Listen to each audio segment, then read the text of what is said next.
Yeah,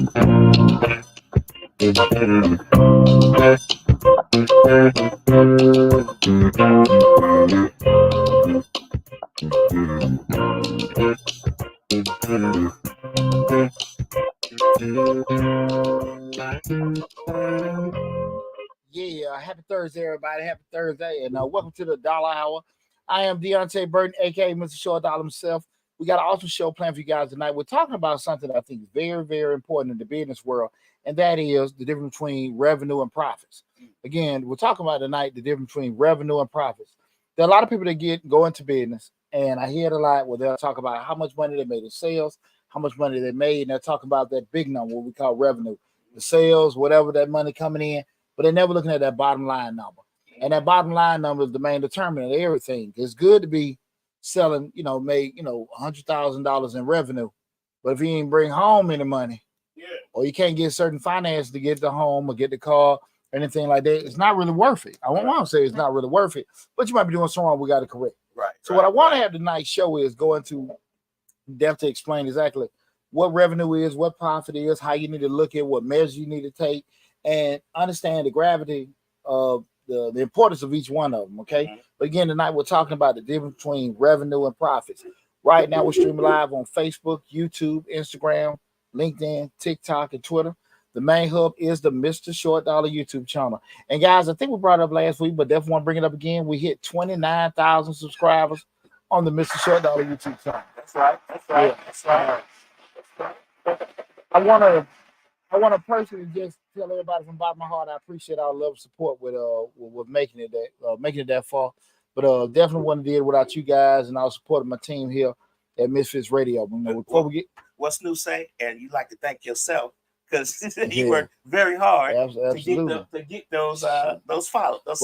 Well, anybody know me know what kind of work I put in. Right. So yeah, I'm always gonna compliment me and pat myself on the back. But before we get started, I want to say what's up to my house producer, DJ Lab. What's going on, brothers? Thursday. Yeah, absolutely. The best day of the week. Yeah, absolutely. Giving out all this good business information. Good free Why business do you think people don't like tune into actual business information from an actual person who does it, who has degrees in it, who knows exactly, maybe not the right formula for you, but knows a formula because he has done it before? Like, why do you think that is?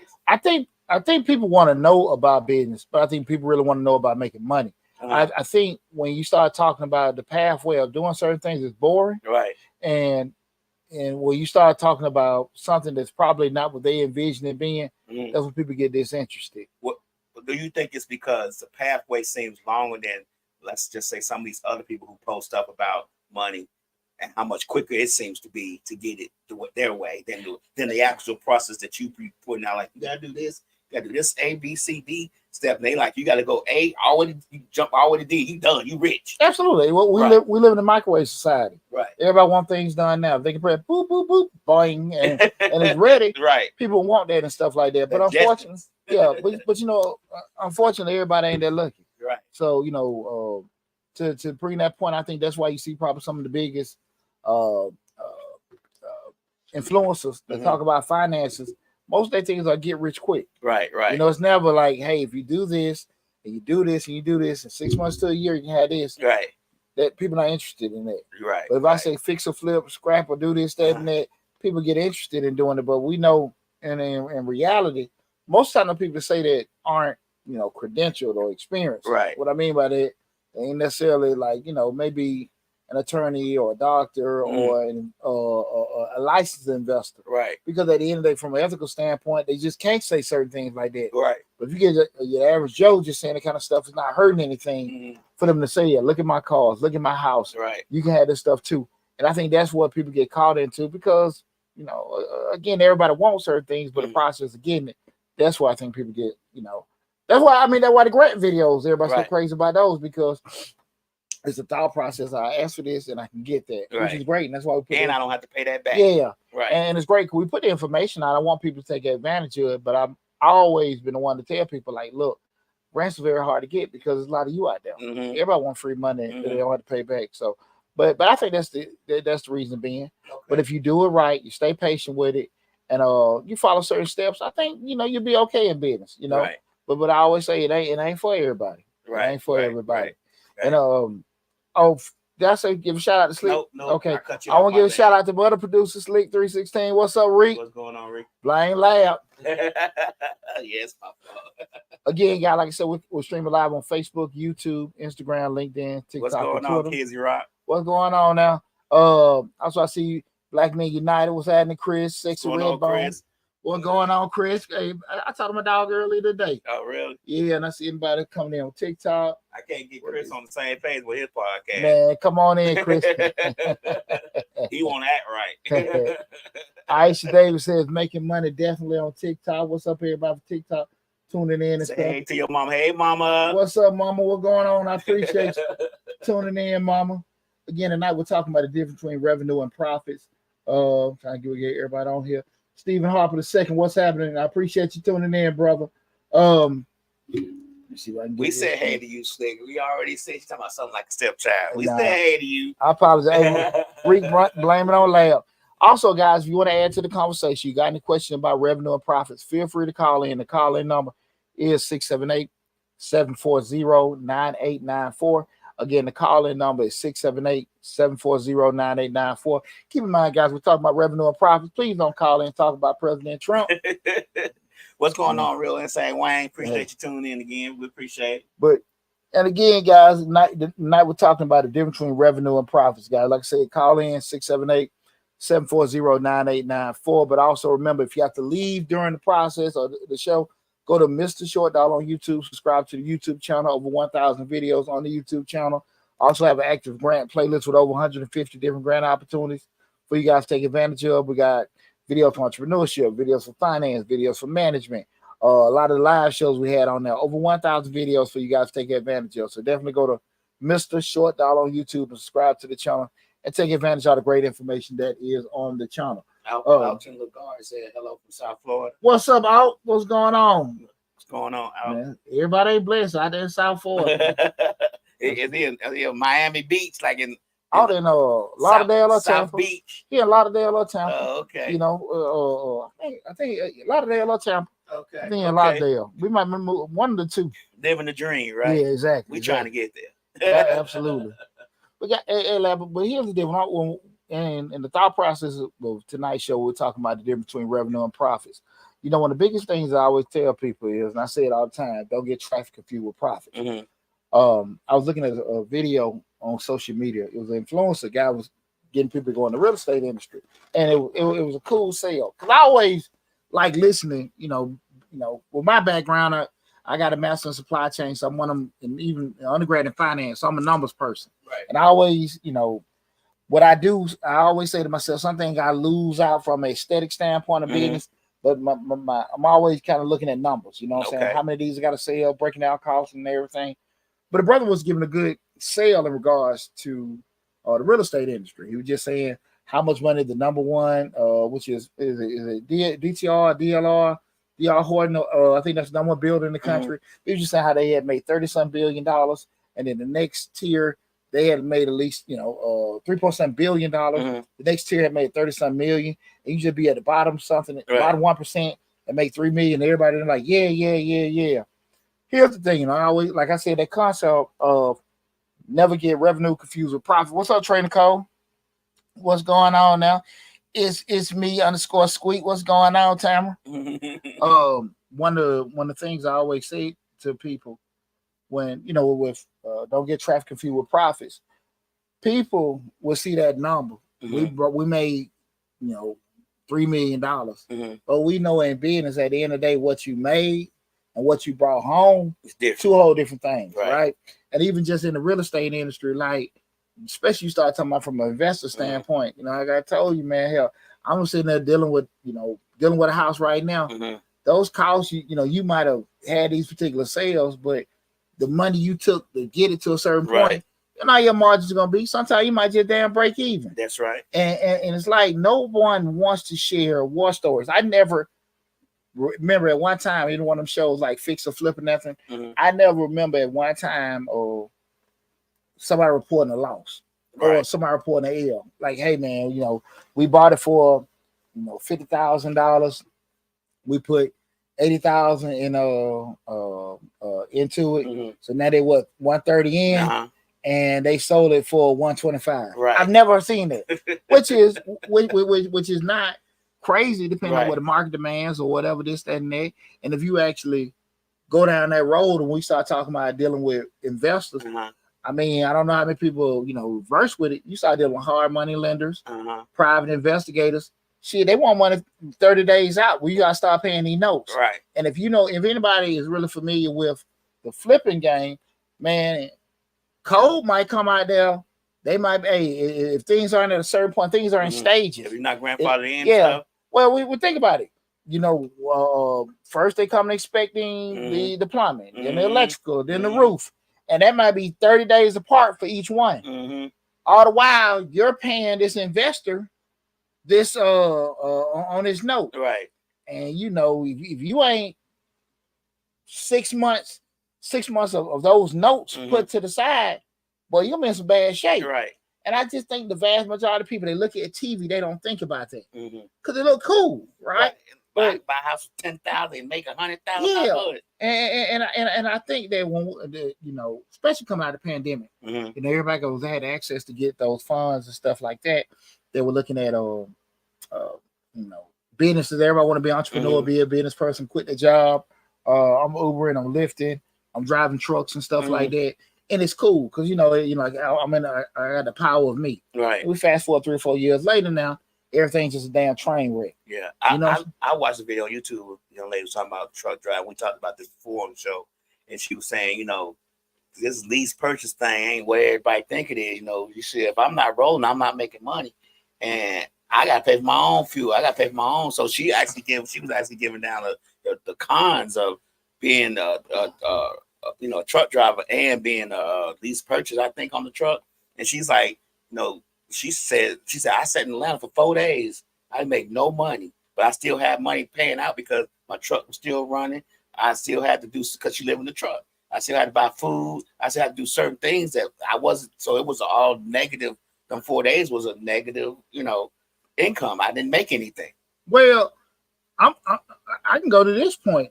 You can look at the basis of sometimes I just seen on the way to the studio, FedEx guy hopping out. He rented a U-Haul van, making deliveries. But I always know that side of the business because again, I've been in business over 20 years, right? So I done seen it all. You got a base rental, plus they charging mileage. So you start looking at that's your cost on the rental, mileage. Depending if you go over a certain amount, whatever, the math still got to work in regards to the amount you put in. Right. And I just think sometimes, and that's just from the U-Haul. I mean, from not U-Haul. It was that wasn't a U-Haul they had. That was a Home Depot's van. I think they had. Oh, okay. But even you go to U-Haul, Budget, those places, like they have a basic rental fee plus per mileage. Right. So depending on where you drive and whatever fuel costs, because you got to fill it back up when you bring it back. Yeah, your fuel cost, but after that cost per mile, all this stuff is tallying up, and now you got that number. Then you get your check for what you did, and that check is not coming out per day. Just say if it's like a week or so delay or a month delay or with doing it, the math might not work out. Right. And I just want to have that conversation with everybody where we're talking about the difference between revenue and profits. People understand, and like when we start talking about business, don't get one thing confused with the other. Okay. Don't get one thing confused with the other. So, again, guys, you want to call in or you got a question or anything, make sure you just call into the show. The call-in number 678-740-9894. Again, the call-in number is 678-740-9894. The difference between revenue and profits. By definition, when we look at revenue is the total amount of money generated by a business from its normal business operation, typically from the sale of goods and services from a customer, right? So that's pretty much what we mean, just to make it easy.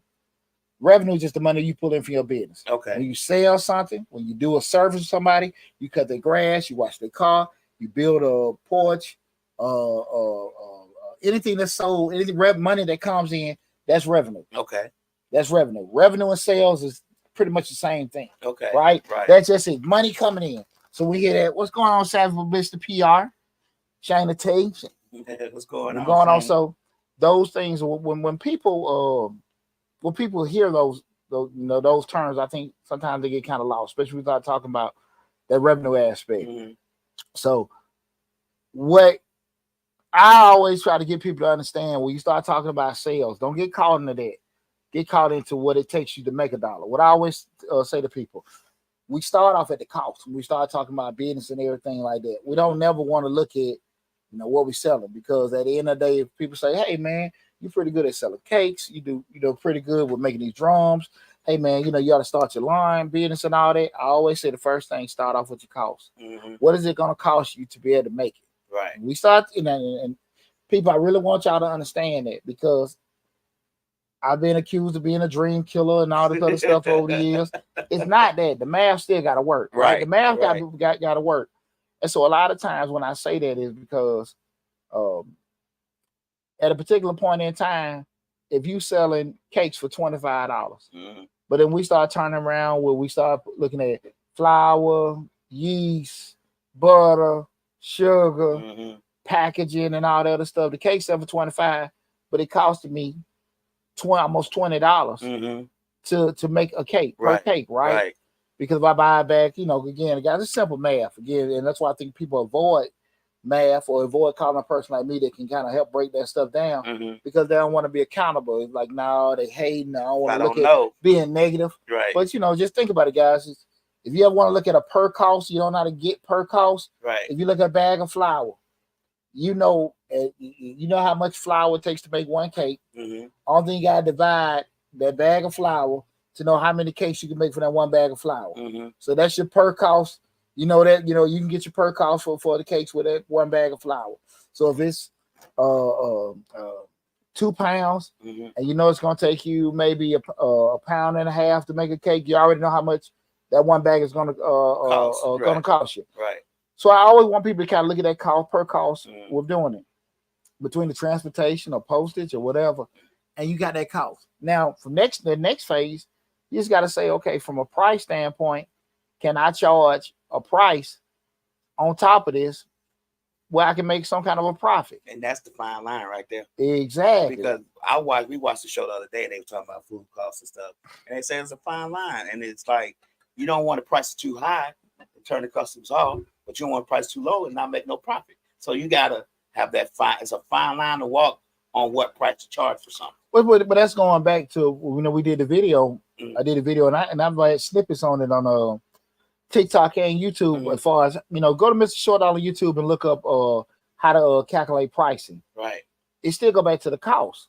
Like you just can't throw out an arbitrary to your point. You just can't throw out an arbitrary number, right, and say these are my prices. Right.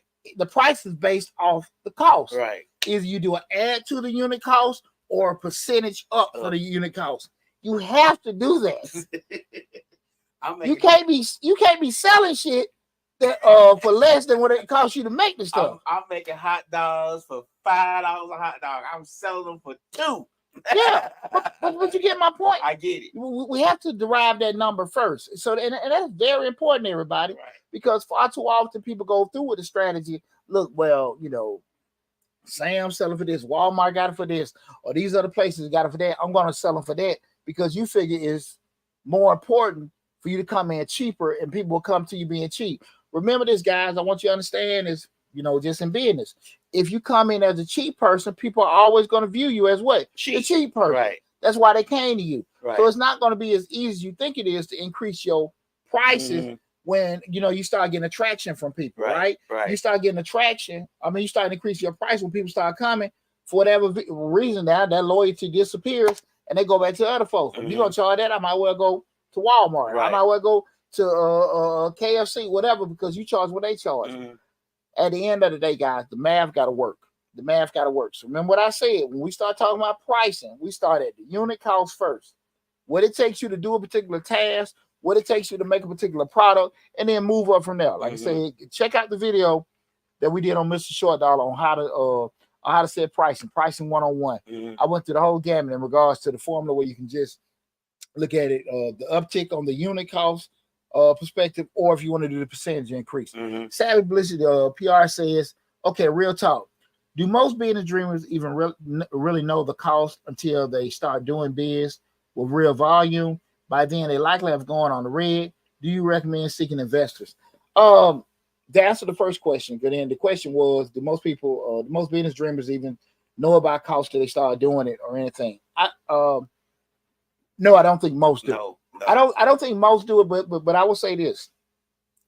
What I found to realize from personal experience, when people start looking at numbers and start doing that kind of stuff, it's they avoid it because numbers do what? Numbers make you accountable. Right. And I think people would rather feel that they could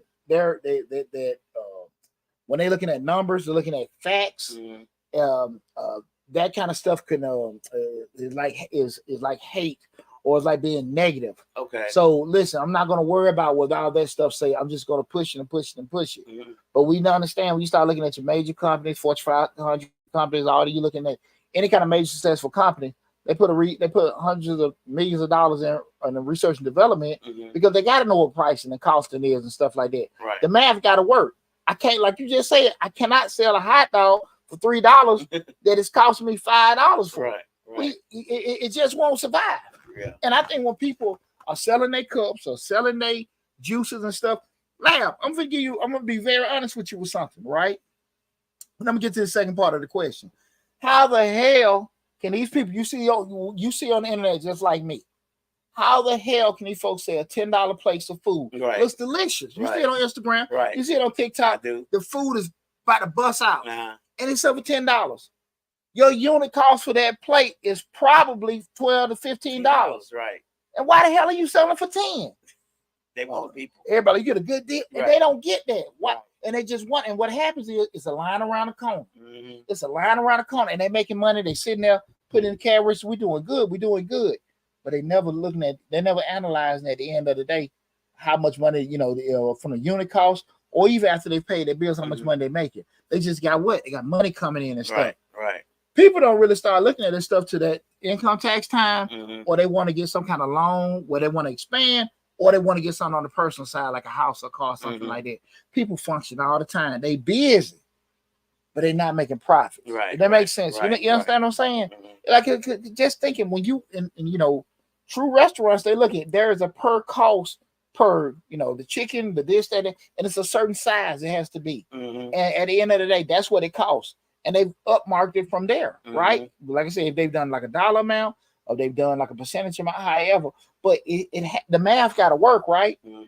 When you start looking at everything dumping in and stuff like that, I know there's no math in that, right? But I'm not trying to cheat the people. But now you ain't cheating on people. You're gonna cheat the people when you close your ass down, right? After you sat there and lost your car, barely keeping your house and all this stuff, trying to keep your business open because pride and ego. Or whatever, but your money ain't there. Right. And we gotta be smart about that, right? The second part of the question is, do you recommend seeking investors? At the end of the day, what we know about investors, they want to know the key with investors is if I give you my money, when I'm getting my money back. Well, plus, what are you going to do with the money? Are you going to make enough to pay me back? Right. An investor is not going to be so keen unless it's just like a cousin or family member giving you money. But a true investor is just like the bank. They want to know that if they give you X amount of dollars and they charge you X amount rate on it, how much money can you make to give them their money back? At the end of the day, they're going to want to see the numbers. And they're going to want money on top of what they gave. They but that's what I'm talking about. Your money back. That's what I'm talking about. They got this the rate we're going to charge, and this is what I want back. Right. On top of it, I gave you 5, I want 7 back. However we want to do the deal. But can you generate enough? And you got to be able to explain it. So you turn around saying, well, I'm just going to sell these and not just throw out an arbitrary number. I'm going to sell so many of these, I can make this kind of money. Like you selling it for $7 a piece. I get that. But it's costing you $6 to make. Right. You're only making $1 profit. Right. You know what I mean? You got to sell to make, and people don't think about that. So I think if people want to seek out investors, I think people need to understand what investors want to see. Again, like I said, and the best way to get it, you get some kind of consulting. You get some kind of consulting, join different, get a mentor, join different groups where you can just bounce ideas off people. But it's when you get in the business, a lot of time we get in the business off 2 things. I always say people not necessarily want to be in business, they want a job, pay them some more money. Right. Or they have a skill set that they have, like, okay, cool, let me just try to do that. And some people just natural entrepreneurs, but those kind of 2 things where people normally weren't into it, they get into it. And I think what they find out real quick is that their interest or their skill is great, But we start going to that back office, the marketing, the finance, the accounting, The and all that conversation's stuff. different. All that stuff, that's a whole different world. And what happens is, instead of addressing it, people avoid it, or they'll get their girlfriend, or they get their wife or husband or child to do it because they don't really understand the importance of it, and the business suffers and it Right. crumbles. You see that in businesses all the time where they don't want, and I don't really necessarily say, oh, it's about paying people. Mhm. I don't necessarily know if there's any correlation being able to pay somebody more money that they're going to do better. I just think people don't necessarily want to seek the right people, Right. because the right people a lot of times tell you Our something. dream killers like you. Yeah, exactly. The right people gonna tell you something that you really don't want to hear, Right. and I think people don't necessarily want that. You know what I Right. mean? Slick was saying you need to have an idea though about what it takes when you're profiting your revenue. She said you need to have an idea of what it costs, what it costs you per unit to make, sell, or whatever that item. She said you need to have an idea. No, you don't need to have an idea. I mean, it can't be an idea. It gotta be a fact. you have to know, man. I'm being serious. So we start talking again. We're talking about the difference between revenue and profit. We just said by definition that revenue is the total amount of money generated by a business from its normal business operations, typically from the sale of goods and services to customers. And with a profit by definition, also be known as net income and net profit, is the amount of money that remains after all your expenses, including operating costs, taxes, interest, and other expenses, have been subtracted from the revenue. So that's your bottom line number. And typically, when we start to look at getting loans and things like that, that's what your lenders and investors, they're looking at that number. They're looking at that number because you can sell a company that sells 100 items and generates $100,000 in total revenue. Isn't, and a company that sells 10 items and generates $100,000 in total revenue, one is busier than the other. Right. That bottom line number, the one that's selling 10 items, they got a net profit if they pay payroll, your fixed costs, being your rent, your insurance, things like that, and other things. They're bringing home $30,000. Right. At 10,000 revenue, they just sold 10 things. At $100,000 in revenue, but they sold 10 items. Right. But they're bringing home $30,000 in profit after everybody's paid. But the one that sold 100 items and they made $100,000 in revenue, but they only had $15,000 in profit. Right. You know what I'm saying? Right. It was a cost for them being busy. Right. You say, well, look, man, how they sell less? They don't have to be the same product. We're totally different industries.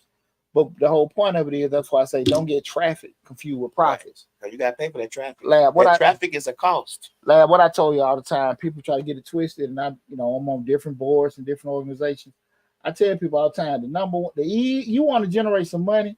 One of the easiest things you can do is to get you a little damn $200 TV from Walmart, pay about $100 for some tickets, and have your damn raffle. Right. Man, you have your damn raffle, and you can make probably $20,000-$30,000 every quarter. Just doing, just from being honest with you. Yeah. So, because I've done promotions, and I understand getting a venue, paying an artist, security, and all that stuff may cost you around about $5,000 to $10,000. Just say you're holding a wall, local club, or something like that, right? You spend that $10,000. However you done promoting, you sit there with the actual restaurant or bar. Hey, they keep the liquor, you keep the dough. You might have made $15,000. Right. You $15,000. It costs you 10. You bring home $5,000. Cool. At the end of the day, you hope that happens. Right. It rains. Police, fire marshal come in saying enough people, and you only make around about 8 or 10,000. Okay. Hey, you ain't got no money to pay the artist if you did it on the back end. I'm just saying, right. There are so many things that you're variables that you don't count. Man, and I'm talking about even with a person that have been part of galas, where you don't pay these hotels and all this other AV and all these other people. You've accumulated a cost $40,000, right? And then you turn around, have around about let's say $50,000 in revenue, and everybody like, wow, this is a success. No, it took you that much money to make 10, right? But like I said again, there are some things you can do. Hell, you don't have to get a headache, like I said with a raffle and stuff. So we have to understand that busy is not always the best way about being it. And again, that bottom line number, again, guys, remember, profit is the number that's left out from the expenses. I mean, after when all the expenses, taxes, interest, all that stuff is subtracted from your revenue. That profit is that bottom line number. And like I say, guys, when you're actually looking to get funding from from lenders, investors, and stuff, that's what they're looking at. Always, that's what they're looking at. And if you self-employed, guys, that's a little little free tidbit. Most of the time, the lenders, they're looking at that profit that you have. They divide it by 24 months, and they're looking at that's your net income. I mean, that's your monthly income. We're doing it. So a lot of you people out there that are self-employed, or have your business that want to write off everything so you get a bigger refund. That should have come back and bite you in the butt when you want to try to get you a house. Right. And they want to get 2 years of it, and you've been writing off all this stuff to show this loss, and now you want to go buy a house and get a car. Now you actually did have a company that was doing okay. Right. But because you didn't want to pay any taxes on it, or you want to get this refund, and now this detriment is holding you up from getting that car, getting that house, or getting any kind of additional funding. So you got to be kind of mindful of that. As we start talking about that profit, right? With doing it, don't be so caught off, because there's a cost for success, guys. And so don't be so quick to want to avoid. I don't want to pay this in taxes. I don't want to get this to the IRS and everything like that. At the end of the day, sometimes the money you have to pay the IRS, or you got to pay some taxes and stuff like that. Guys, that still can open doors for you to do other things. Right. Like you want to get that car, you want to get that house, you want to get additional funding, you want to get contracted. That can blow up in your face. You want to get some kind of contracts. You've had this cleaning, the janitorial company for years. You had this landscaping company for years. You're doing okay, but you want to write everything off, but you want to get government contract. They're like, look, man, we can't get this. You already showing that you're not even, right, sufficient what you're doing. You're already making, 6 figures and with revenue you already have, and you're still making a loss. Why would we want to get into a situation where your people might quit? Right. Yeah, I mean, you gotta think like that. People don't think that far. See, people don't think that far ahead. Which they don't think about the contracts or what the investor gonna say or what the bank might say. It's about right now and what we got to do for this business today, not tomorrow. Yeah, most business owners think that way. Most do, until something, they get to a certain point, they want to grow and everything. Right. But that's why I want people to understand, like, you have one is not the same. And I used to remember seeing a lot of videos, especially during the pandemic, guys on the truck, and I just made 4,000. I made 5,000. They hold them checks up, but that was the revenue. Right. But they ain't showing how much they paid in fuel. Right. They ain't showing them, what the busted axle they had to get fixed when they were driving through Oklahoma. Tire. Yeah, they're not showing that. The $2,000 busted seal. Yeah, well, but that's what you get what I'm saying. Right. And you're on the other side of the country. You got to get back to Georgia. Right. Man, that stuff. I mean, so now you got a hotel because the truck place ain't gonna be able to repair your truck for 2 days because it's Friday. Yeah, and they closed. Exactly. And that $5,000 check you made really might only be $400-$500. And what happens a lot of times, I tell people, you really do shit but change jobs. Right. One that you the owner of instead of work for somebody, but the money you're bringing in is the exact same. Now you tell people with the checks and the revenue you're bringing in, hey, I'm making $100,000, $200,000 in this company. Right. But after everything's paid, it's still what?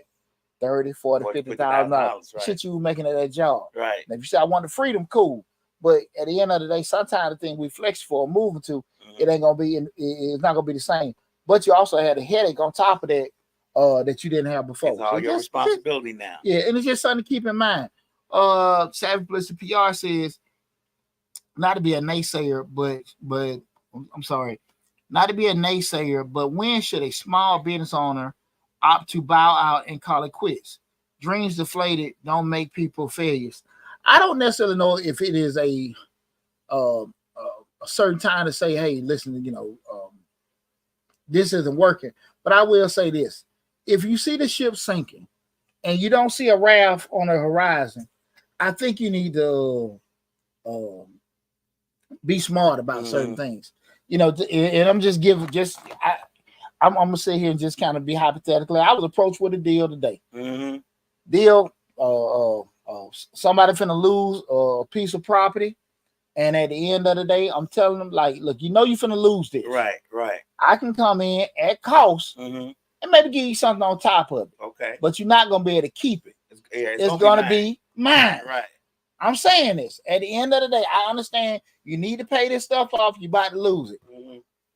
I'm not a bank. I pay whatever you owe them. Mhm. Maybe give you a little bit. Well, I would give you a little bit on top. It ain't gonna be what you want, Right. but you finna lose it regardless. Right. You can lose it and get a little bit in your pocket, or you can lose it and somebody else get this stuff. You ain't got a damn thing to show Right. for it. Right. And folks just be all like, I don't want pride. Here go pride. Here go ego. All this other kind of stuff. You when you go to Way take the a other. hey, It's when you gonna go be gone. nowhere the other. Right. But when you gonna take an L, you gotta be smart about what kind of L you gonna take. Right. And at the end of the day, I know what it is. Like, no, I don't want to do this. I want it that way. You can't get help and legislate the people how they gonna help you. Right. You can't get tell help. You can't get help the way you want. No, exactly. It's always Exactly. got to be a contingency, and people gonna help you the way they want to help you because they're the ones just giving the help. Come on now. Yeah. Come on now. And that's the thing about it.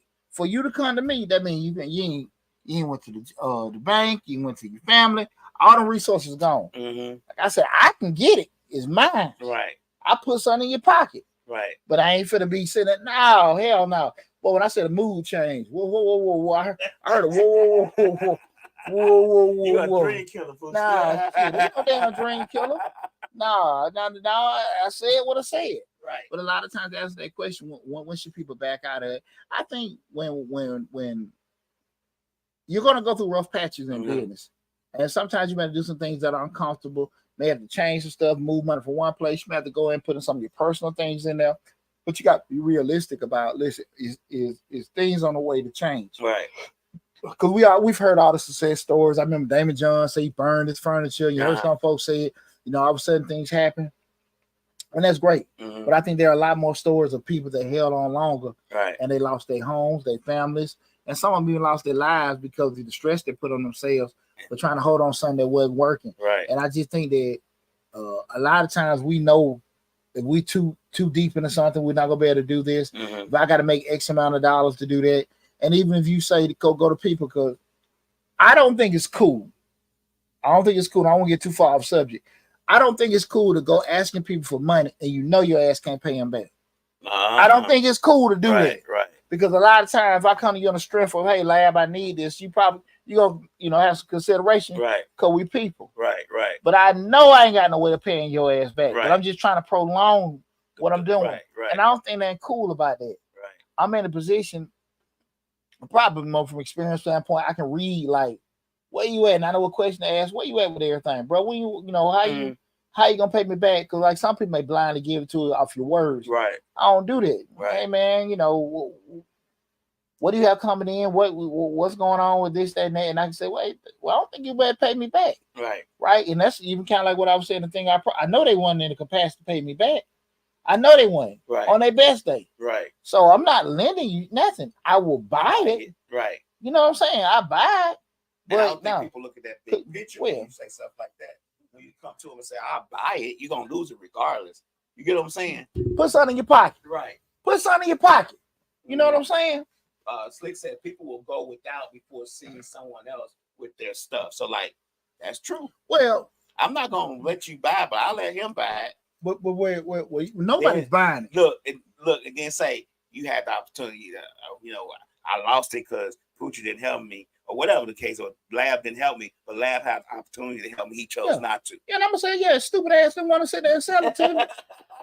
Trying to right. I ain't gonna disagree with you. Damn right. Right. I wasn't trying to, but people gotta be smart. Mm-hmm. I done took L's before Lab. Right. I done took L's. My favorite story. Hey, studio. Studio. I done took L's before. I look, this isn't going anywhere.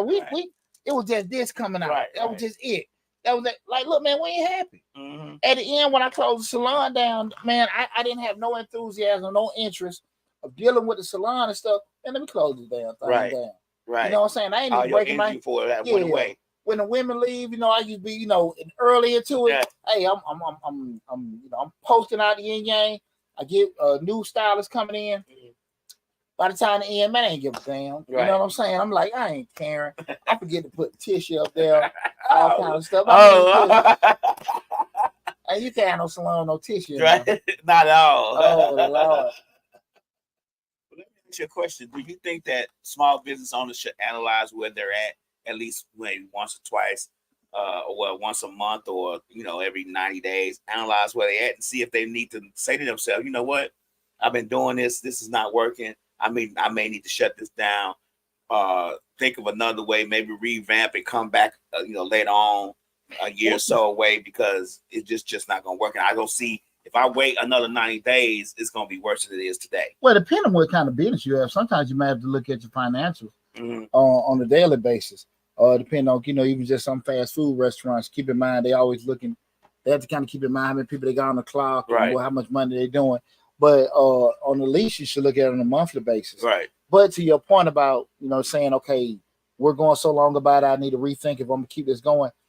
It depends. And the reason why it depends on it because some projects are going to take weeks. Right. Some going to take months. Some is going to take a year. That makes sense, right? So you got to be realistic about what you're doing. That's why I think it's so important when we try to go into business, we need to have some kind of experience. There's nothing wrong with opening up a restaurant. You're not familiar with a restaurant, but I do think you probably need to do a little part-time at Applebee's or Long John Silver or some restaurant that, just kind of get an idea from an operational standpoint, how things go as far as the greeting, the actual supply chain side of it, how, from walking in the door to sitting down, for somebody coming and taking their order, order going in the back, cook, deliver to them, how long to eat, what time, and them getting out the door. Like, you need to have some kind of concept of that. Right. And I don't think a lot of time people think about that with doing it.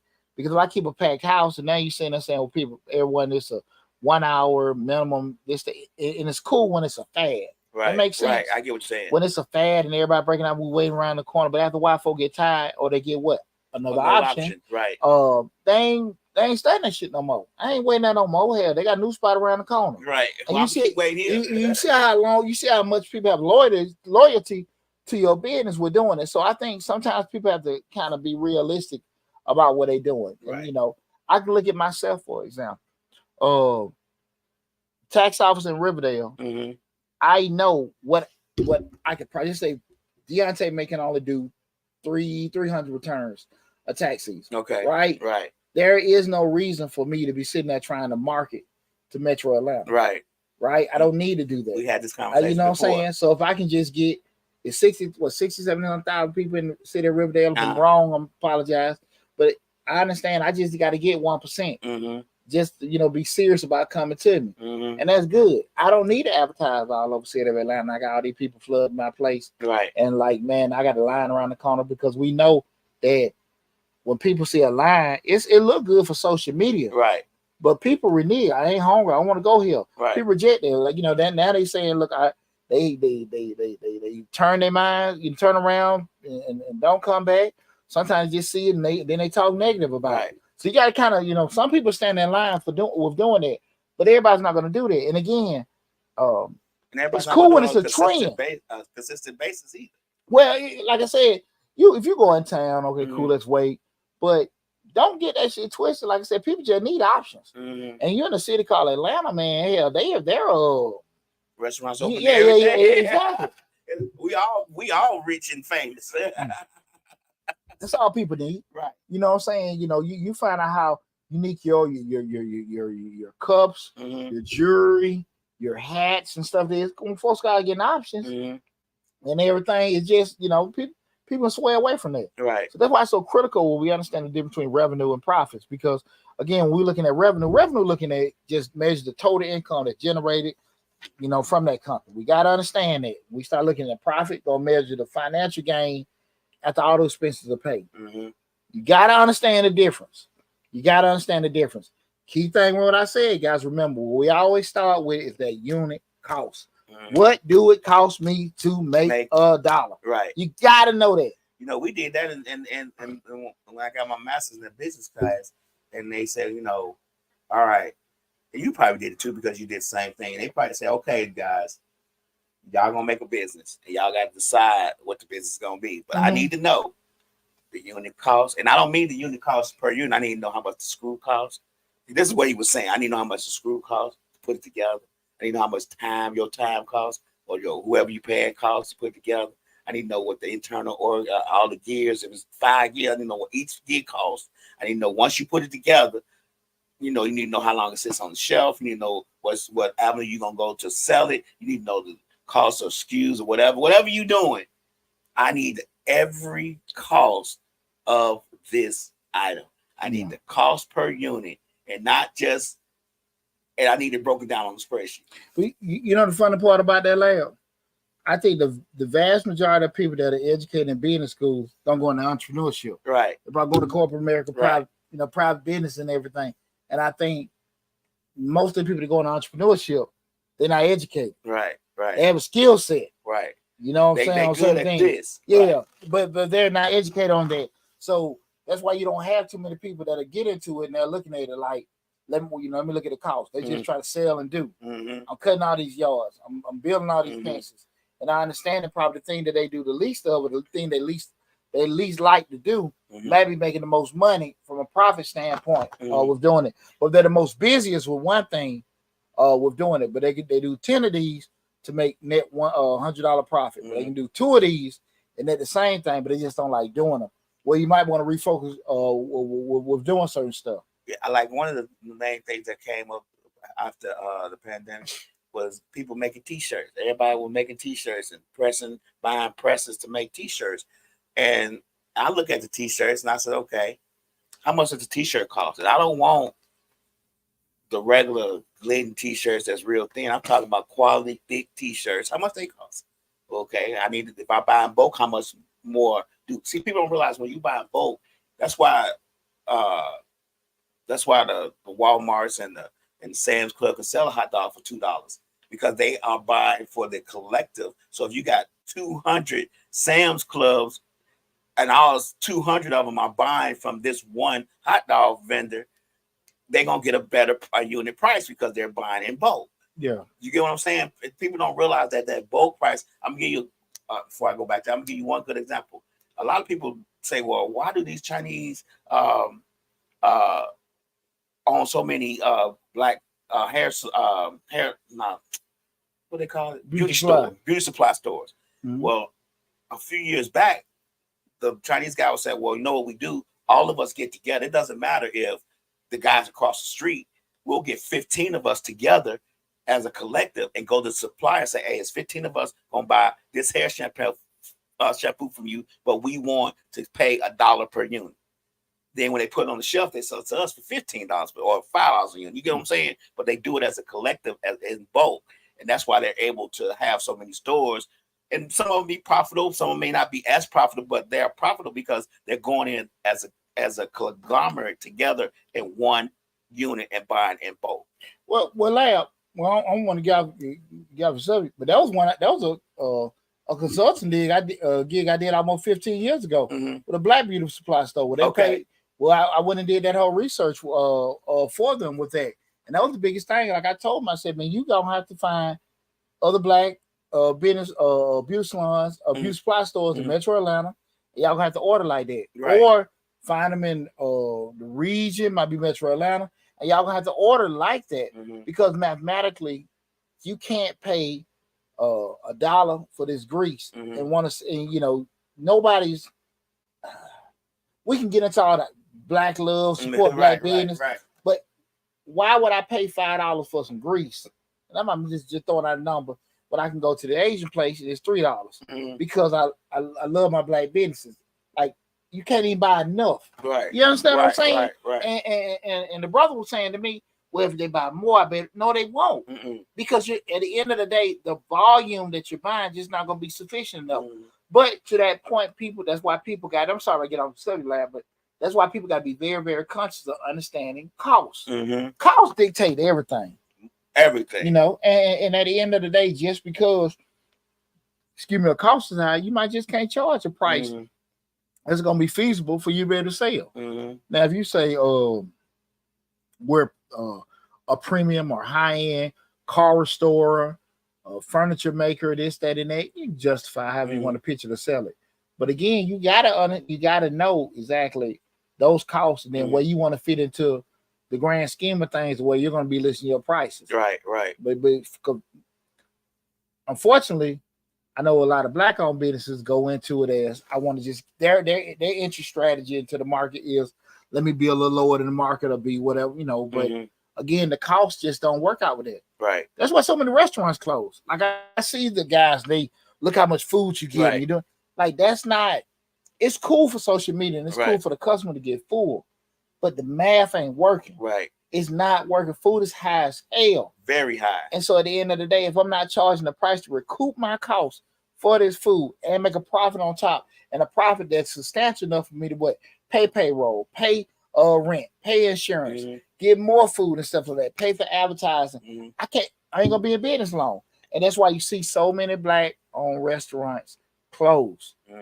Because they don't understand that side of it. You know what I'm saying? That's the damn reason why, right? Yeah. You know, even in this business that we do here, people may not know it, but I know exactly how much it costs for me to run the electric, the internet, everything, the per unit cost, per hour cost, kilowatt hours. I know all that. I don't broadcast it. I don't even tell Slick I know, but I know it. Yeah. I know what it costs.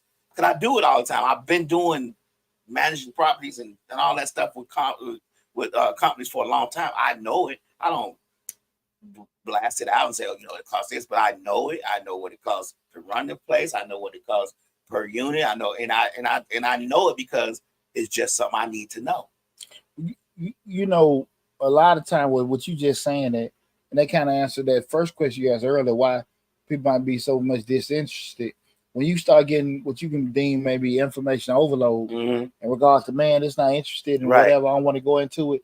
That's why people, and that's one of the biggest detriments, because people don't want to know and they're not interested. You start looking at, look, man, to sell this bike I'm selling for $50. And we start looking how much the frame costs, how much the tires cost, how much, the inner tools, the seats. Then we start talking about packaging and shipping and all this other kind of stuff. That $50 bike might be $48, to make. Right. And that's why I say a lot of times when people will say, you hear the whole thing where people are arguing about stuff getting done in China and stuff like that. The flip side of it is, were you willing to pay for the uptick in price? Right. What was the biggest thing people were talking about a couple of years ago? We need a living wage. Pay us this, pay this. These companies are making this much in revenue. But at the end of the day, like we look at whatever that number, what did it cost to make that? Because we know at the end of the day, when things start going up, when you want price, certain costs to go up, the price gonna go up. Then everything still, I'm sorry, wrong, but damn, it's still gonna go back to the end customer. Right. So we started paying everybody $15 an hour. Now you don't went from a $5 to a $10 burger, and it is what it is. And that's what it is now. It's like $10. Like meals that you used to get, like the dollar menu. They don't do dollar menu no more. It's not profitable. It doesn't make the bottom line. And back. So I'm just saying, but they don't. Right. But yeah, they don't even do supersize no more. And people haven't noticed the phasing out of stuff like that because it's just not profitable. Who the hell just closed? Red Lobster supposed to be in bankruptcy. Yeah, because the shrimp. But you know what that was, though? What's that? The company that bought them from the other company was a shrimp distributing company, and they flooded those restaurants with the shrimp, not thinking of that people just probably not going, and they were having that endless shrimp thing, and it wasn't profitable. So it's not just Red Lobster going out of business, but the company that owns Red Lobster is going out of business because they wasn't making profit from the shrimp that they was making Red Lobster sell. And but you know what though, like, how long do it take you to figure it out? How long do it take you to figure out this thing not working? You know what I'm saying? That's what it is. A lot of time with life, we would say this, this business concept ain't working. This relationship ain't working. This diet ain't working. Right. All this kind of stuff. But people like, I'm just gonna keep hanging it up. Right. Maybe gonna see some change. That shit never changed. Never changed. And sometimes we gotta see and be real. What I said, like, look, this thing ain't working. Savage Bliss PR said Red Lobster went under due to the unlimited shrimp. But I still go back. Chili's supposed to be doing the same thing. Who? Chili's. What they got unlimited with? They don't have unlimited anything, but they're supposed to be going back. Just that model. I can see it. Like I'm just saying, like when you go in a lot of these places, I'm pretty everybody's seen like the wait times increasing. Even depending on where they're, if they got a staff that's actually going to be trying to, actively waiting on you, see if you want to buy other drinks, if you Right. want to get through that, if you got a good experience, or even from a retention standpoint, want to come back because you had a great experience. Nah, a lot of that stuff isn't there. Right. A lot of that stuff isn't there, man. And I think people really underestimate that side of it when we start looking at it. And I always tell people, and I got a whole business 101 series coming up, guys. We're gonna have a webinar coming up within the next 60 days. I'm gonna go through the whole business 101, what I'm gonna break down different things, the facts you need to look at from a business owner. So that'll be coming out in the next 60 days. Also, we're gonna have my your annual check for your business webinar coming out also, and that's more so like it's gonna be on a smaller scale. We'll have a group of people come in, and we're gonna just look at your particular business. It's gonna be like an annual physical. Okay. You know what I'm saying? So we're gonna stick the finger up your butt. We're gonna actually, look at your financials, just try to see the health of your business, where it at, and things you can do, just like if you got a prescription, what you need to do to get your business in better shape. So that's two: the business 101 and the actual annual checkup. Okay. Of course, both of the webinars, both of those will be coming out soon. But I just think people just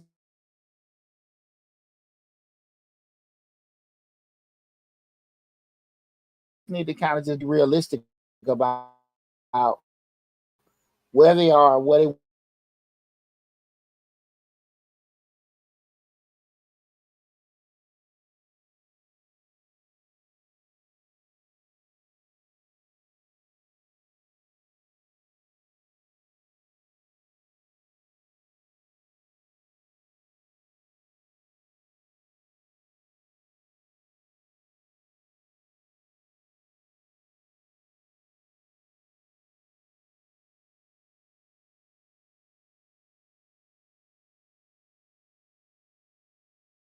they're always trying to find new and innovative ways to make money, new and innovative ways to attract and acquire customers.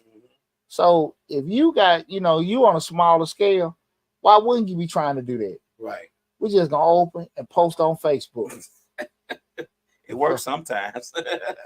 I'm gonna be honest with you, like I'm on the other side. I'm on the other side in regards to just being in business, like kind of say, man, like I'm an old man and everything, and I'm kind of like, unless the boys come on in, I ain't really hit like, hey, let's grow this. But I always go back to about 8 years ago when I went to that mastermind group with the tax business. Man, that shit changed my whole way I was doing a lot of things. You always talk about that, how it changed your whole thing. And I'm gonna be honest with you, there were so many things that I wasn't doing that when I changed it from an acquisition standpoint, getting new customers, from a retention point of keeping the customer I have and them spreading, from a referral and all that, it was just so much stuff I wasn't doing. And once I started applying them, I seen the difference. And that's why I say sometimes when people doing certain stuff, like it's not 1994 where we, make copies and put flyers on people's damn car in the parking lot. Right. I mean, there is so much power in that phone. It is. And because sometimes people don't want to pay a couple $100 to attract certain people. Remember, guys, $100 that brings you 2 clients that pay you $100 a month. They can bring you 2 clients that can pay you, let's say, $50 to $75, $50 a month. That's $600 a year. Right. So you spend $100 to get 6. Right. If you got 2, that's $1,200 a year to your bottom line. Right. And in your mind, $1,200 ain't a lot of money. It's $100 you don't spend for it. Right. So yeah, you know what I'm saying? Right. And you got to look at it like that. And that might went over some people's head, but at the end of the day, when you start going to the analytics of your business and stuff, you can't just, it ain't just open up, come see me. I looked at a video on just speaking of how you just said $100 for $1,200. I was looking at a video. A guy was doing they do these little things about certain things like Temu and stuff. He was doing one on Deal Dash. He was saying, how you had Deal Dash on the TV, and they'd be like, I just bought this laptop computer for 4 cents, and he was trying to figure out the how do they make money? How do they make money doing this? And he figured it out. He was saying that when you go on to the Deal Dash, this just go back to the and you bid on it like eBay, but it's not necessarily exactly as eBay. You bid on the item, but you have to pay for bids, and you don't ever, like, say if you, like say if you bidding on this, you bidding on every minute. So like you may have 600 bids that you've paid $100 for. Once that $100 runs out, you may buy more and you get more bids. But if you go ahead and buy it outright, you get your bids back, but you don't get your bids back to buy other things. You get your bids back to buy something still on the site. But it just may be a constant. It seems like he said, it seems like the bids never end. Like the bids just never end. It's just constant bidding. And he said he has spent like $2,000 or $3,000 just to see if he wins something. So you pay for access. Right. You're paying for access to acquire. Dang, you smart. So you're paying for access to acquire this item. But once you get through with all the bidding and stuff, you may have paid twice as much as the item is worth because you're paying for bids, but then you got to pay for the item once you win it. The bids do not pay for the item. So the bids just keep you in the game. It gets you in the queue to bid on it. So they were like hard to get items or something like that? No, this is just regular everyday items, but on the commercial, they always say, well, I bought this 900-inch TV for 4 cents. So that's how they draw you in. But never at the bottom do they say, but I had to pay $800 in bids to get this item. You get what I'm saying? I got you. Right. Well, that's pretty clever. Right. That's pretty clever doing that. I just about it. I just wonder we're doing it. But that's the uniqueness of it. But to that point, right. Just using something to sit here and say to yourself, how can I be thinking outside the box to get more customers? Slick said people don't even invest in themselves. Absolutely not. In their own business. He said we can't even get some of them to buy their own banners. Like you got here, but he said you can't get people to invest in themselves. Well, they want to keep doing the status quo. Well, the thing of it is that I think people have to understand that you can't have certain expectations with mediocre effort. That's why I think a lot of time people get in business and they want to be successful. It's a price for success. Right.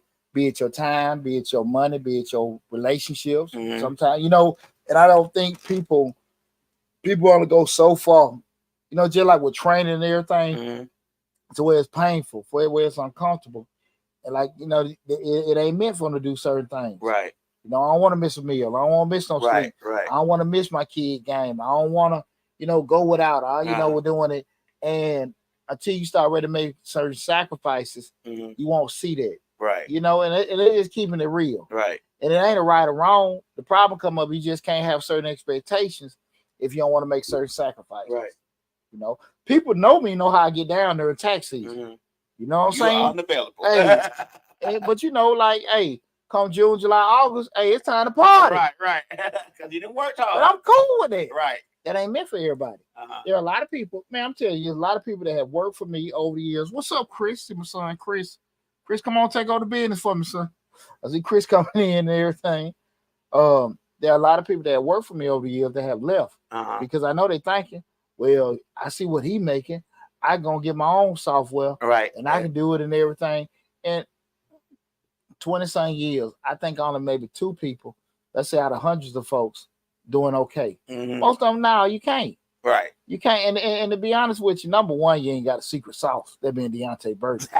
That's number one. Let's start there. That's a start. But realistically, I don't think people understand it. What I told you before, the cost. You ain't paying $2,000 in software. You don't got $1,500 to $2,000 to pay for insurance. You don't want to pay, $2 or $3 a year in Google ads. And you gotta recertify? No. Well, with the software. I'm just saying. Yeah. So you're talking about $5,000-$8,000 on a yearly basis. You got to just pay to stay open. Right. Hell, and I might be shortchanging that, right? So you're talking about if you don't, number one, you may say, well, look, I want to charge a little cheaper to get customers in. Now you got to do almost triple the work. Well, you only had X amount of people already. Right. That you didn't have. You might got to get triple that just to even break even. A lot of times people ain't ready for that. Have I seen it over and over and over again? Over and over and over again. People underestimate certain things. Like, well, look, I know the whole concept. He doing this, I can make that. Right. But they never look at cost. They never look at cost, Lab. They never do. The cost associated with doing that. The cost associated with doing, but also the cost that you ain't even acquiring just by getting that commission. My name show says if you plant one seed, you get one plant. So plant one seed, you get one plant. What do you mean?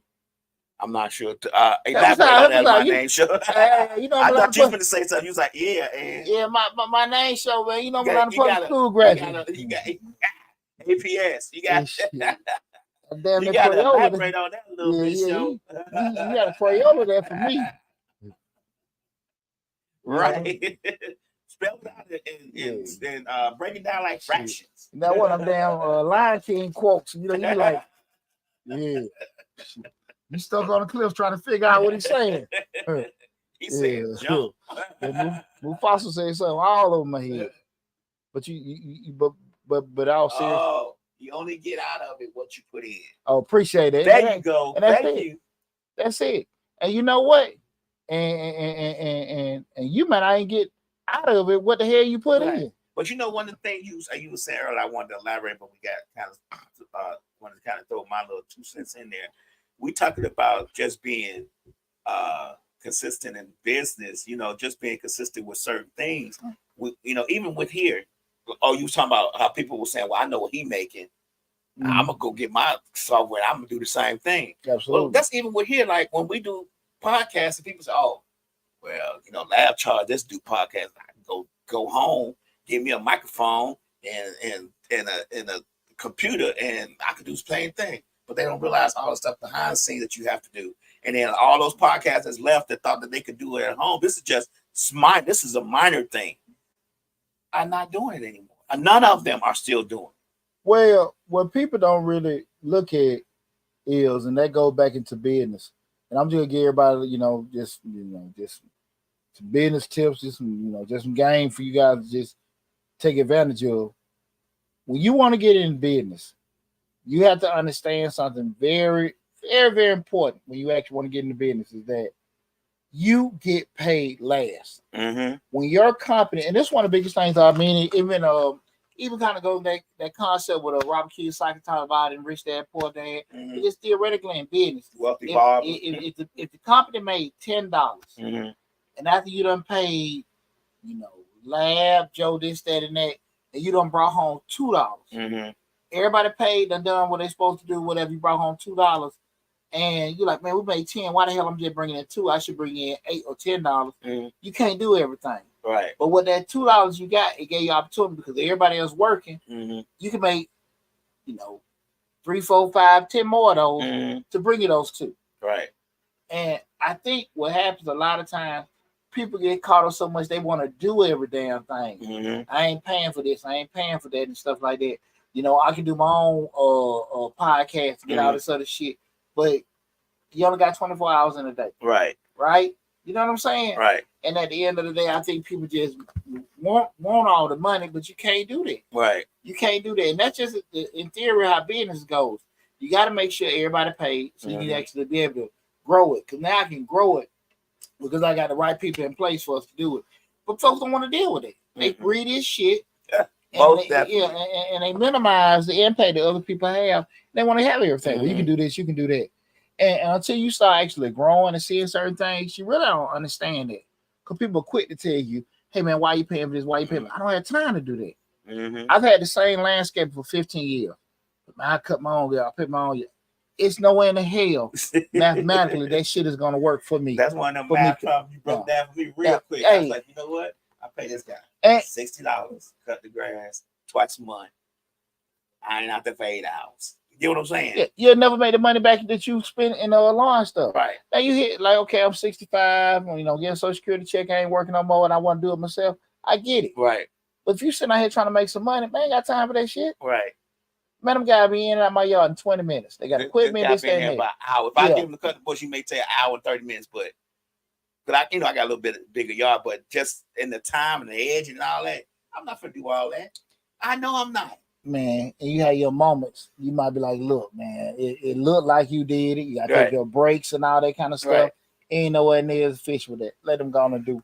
Let them ride the back of that lawnmower, get that thing done, throw it on back truck, and get up out of here. When you truly believe, not you feel, not you hope, not you want. When you truly believe that you that $100 hour person, $200 hour person, $1,000 hour person, when you truly know that and believe that, The movement different. Right. When you hope to be that, like, okay, let me do this, that, and that, but I'm gonna catch that. When you just no compromise on that and everything, because I get the calls. Hey man, what y'all charge for taxes? Get the price out. Can't get now. Right. What I always say, Lab, the expectation don't drop with the price. Right. You still gonna want everything. You know what I'm saying? Exactly. That I'm offering with the regular price. Listen. The price is the price. No, this ain't community service over here.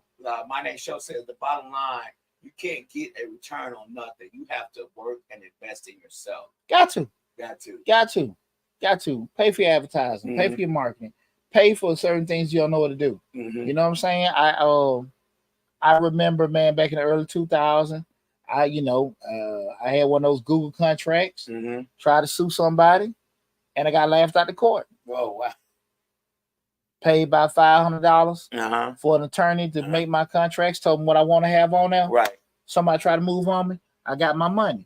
So I'm just saying, like, certain things, like you try to cut corners, with doing certain stuff. You know what I mean? Right. It was a girl who just got sued on TikTok. She's a TikTok person, not even a big person, like not even a big influence on TikTok. But she was talking about a restaurant that she had went to and the service that she had got from the restaurant, and the restaurant sued her.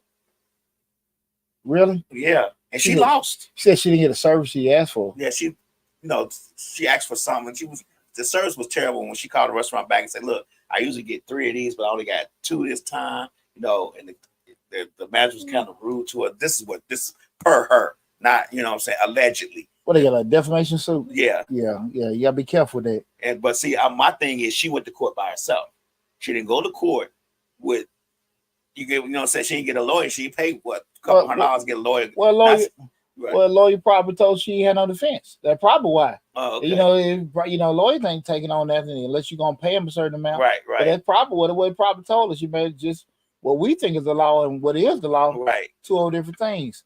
What I got right here, Nisha Nicole says, I really need help. I need $40,000 funding for my business. What don't we all? Me too. Well, you know what? I tell you what, Nisha Nicole.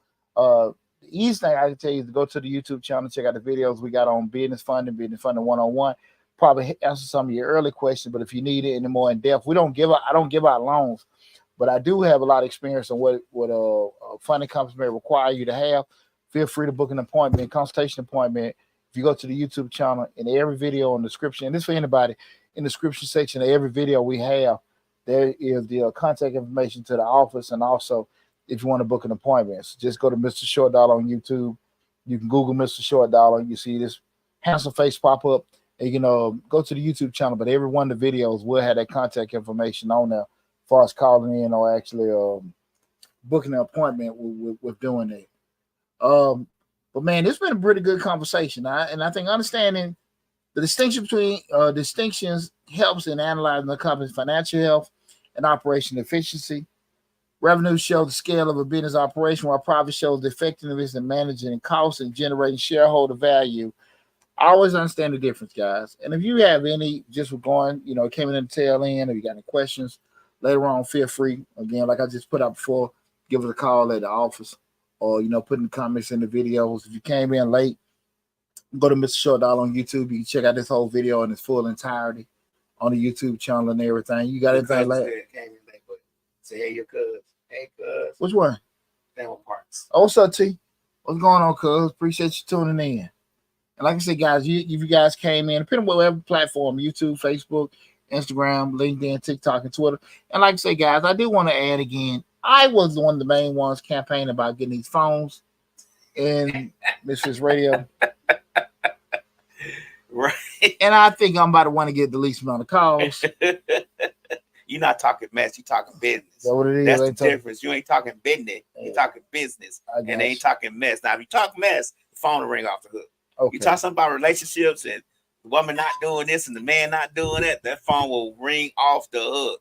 I got you. But you talking about sensible business practices and understanding, nobody wants to get on the phone and talk about that. I got you. That's just what it is. That's fair. Now, what's Lake saying? She don't want to read. She just wants you to tell her. Oh, okay. Hey, man. I mean, at the end of the day, everybody want that. Want to be. Hey, we just gotta just give us a call at the office. Right. Right. But listen, man, I want to tell everybody again. I want to say thanks so much for helping us reach those 29,000 subscribers on the YouTube channel. I mean, it means a lot to me, and I appreciate all the love and support that we've got over the years with the YouTube channel. Continue support my family at Misfits Radio, Misfits, Westside Misfits YouTube channel. Help me out, laugh, so I ain't saying shit wrong. Misfits Radio TV, Misfits Media Group TV. Make sure, yeah, make sure you support everybody with that. And all the other shows, when you go to the Westside Misfits channel and all the different shows there, go check them out as well. Got a lot of different shows that I think you guys, they entertain you, inform you, just like Mr. Short Dollar on YouTube. But again, guys, I want to tell you, I really appreciate the love and support. We got a lot more stuff coming up for you guys. We did great in May, and we have a lot more great information coming up for the month of June. Also, those courses, and my book will be out soon. I know I've told you guys before, taxes beat me up in a good way. It was a good way, yeah, right? Yeah, so we'll prolong a couple things and stuff like that. But definitely, I appreciate all the love and support, everyone. Y'all take care. Thanks for supporting me, and I'll talk with you soon.